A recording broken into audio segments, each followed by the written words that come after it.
తీసుకోవడం జరుగుతుంది. పోలీసుల సహకారంతోనే వైసీపీ నేతలు రెచ్చిపోయారని టీడీపీ నేతలు విమర్శలు చేస్తున్నారు. వాటిని విధంగా చూడాలి. ఈ టీడీపీ వాళ్ళ దగ్గర ఉన్నది ఏంటంటే అండి, వాళ్ళు చేసే తప్పిదాలన్నీ వాళ్ళు చేసేస్తారు.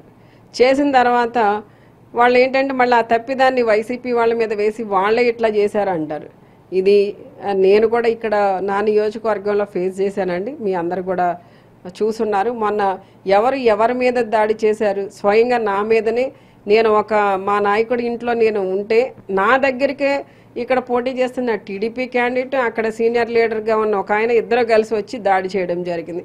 దాన్ని బట్టి మొత్తం రాష్ట్రంలో ఎలాంటి పరిస్థితి ఉన్నదన్నది అర్థమవుతుందండి. అంటే మీరు చూశారు, పోలింగ్ శాతం కూడా పెరిగింది, మహిళలు కూడా ఎక్కువ ఉపయోగించుకున్నారు. అంటే ఈ పోలింగ్ పర్సంటేజ్ చూస్తే ఏంటి, వైసీపీకి ఎన్ని స్థానాలు వస్తాయని ఎక్స్పెక్ట్ చేస్తున్నారు? డెఫినెట్గా మళ్ళీ జగన్ అన్న ఈ రాష్ట్రానికి ముఖ్యమంత్రి అవుతారండి. ఎంత తక్కువ అనుకున్నా 115 నుండి 130 వరకు కూడా సీట్లు వచ్చే అవకాశం ఉంది. ఖచ్చితంగా మళ్ళీ మా గవర్నమెంటే వస్తుందండి. గోపాలపురంలో హోంమంత్రి తానేటి వనిత ఎంత మెజారిటీ ఎక్స్పెక్ట్ చేస్తున్నారు? మెజారిటీ అయితే ఏం ఎక్స్పెక్ట్ చేయట్లేదు కానండి, ప్రజలు ఎంత ఇస్తే అంత. టీడీపీ నేతలు సోషల్ మీడియాలో బాగా ట్రోల్ చేస్తున్నారు. అసలు వైసీపీకి ఉమ్మడి పశ్చిమ గోదావరి జిల్లాలో ఒక్క సీటు కూడా రాదు, మొత్తం అంతా కూడా క్లీన్ స్వీప్ చేస్తున్నామని. వాటిని ఏ విధంగా చూస్తారు?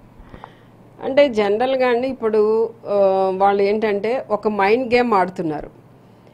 ఎంతసేపు కూడా ఓటేసి ముందు కూడా ఓటేసి వాడిని కూడా ఏదో మాయ చేయాలి, మభ్య పెట్టాలి, వాడిని తప్పుదోవలో పెట్టాలి అన్నట్టు చాలా ట్రై చేశారు. అసలు బూత్లో లైన్స్లో నిలబడి ఓటర్ తను ఏదైతే ఫిక్స్ అయ్యి ఓటు వేయాలని వచ్చాడో ఆ మధ్యలో వెళ్ళి వీళ్ళ కార్యకర్తలు నిలబడి వాళ్ళ గుర్తుకు వేయమని చెప్పడం.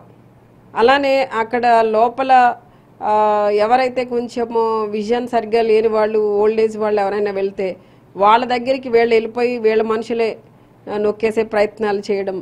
అలానే అసలు ఇక్కడ ఈ ఊర్లో లేని వాళ్ళు, విదేశాల్లో ఉన్నవాళ్ళు, వాళ్ళ ఓటుని కూడా ఇక్కడ ఉన్న వాళ్ళే దొంగ ఓట్లు వేయడం, ఇవన్నీ కూడా చాలా చేశారండి వీళ్ళు.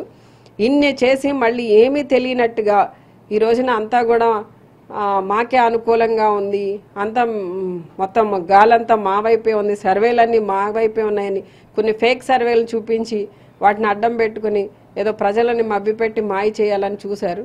కానీ ఈ రోజున పరిస్థితి అయితే అలా లేదండి. గ్రౌండ్లో ఈ 5 సంవత్సరాల కాలంలో జగనన్న అందించిన లబ్ధి, సంక్షేమం ఏదైతే ఉందో దానికి ప్రజలు చాలా నమ్మకంగా ఈ రోజున వైసీపీకి ఓటేయడం జరిగింది. ఇప్పటికీ మీరు రాష్ట్రంలో శాంతి భద్రతలపై డీజీపీతో మాట్లాడారు. ఏంటి, ఆయన ఏమన్నారు, ఏ విధంగా స్పందించారు మీరు చెప్పిన సూచనలకి?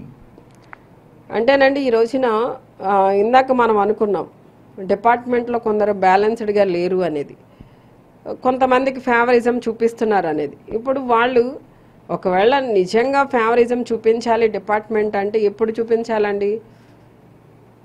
రిజల్ట్ వచ్చిన తర్వాత నిజంగా ఒకవేళ వాళ్ళకి పొరపాటున వాళ్ళ గవర్నమెంట్ వస్తే వాళ్ళకి ఫేవరిజం చేయడంలో తప్పు లేదు.